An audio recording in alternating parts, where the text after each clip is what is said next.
වැස්සකට උනත් උඹව නතර කරන්න බැරිකොට අනාගතයේ උඹව කවුරු නතර කරන්නද පුතා?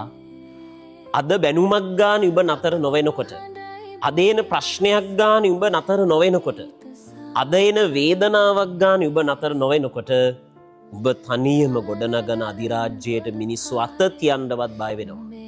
අද උඹ වැස්සට තෙමෙන්නේ තියෙන අඟහිඟ කම්වලට, වේදනාවට, දුප්පත්කමට වෙන්න පුළුවන්. හැබැයි දවසක උඹ ආසාවටත් වැස්සේ තෙමෙන්න යන දවසක් එනවා. අද මිනිස්සුන්ගෙන් බැනුම් අහන්නේ, ප්‍රතික්ෂේප වෙන්නේ, දුක් විඳින්නේ, පාච්චල් වෙන්නේ කියන අසරණකමට වෙන්න පුළුවන්. අනාගතයේ දවසක් එනවා ආසාවටවත් මිනිස්සෙක්ගෙන් බැනුමක් අහන්න වෙන්නේ නැති.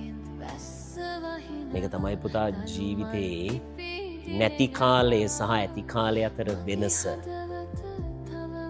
මේ පොඩි කාලෙ තුල ඔයාට තේරෙයි ඔයාගේ මහන්සියෙන් ජීවිතේ කොච්චර දේවල් ෂණයෙන් වෙනස් වෙනවද කියලා. මම මුලින් කිව්ව වචනේ වැස්සටත් ඔබව හැමදාම තෙම්මන්න බැරි බව මතක තියාගෙන අදේන ප්‍රශ්න වලට, කරදර වලට මුහුණ දෙන්න.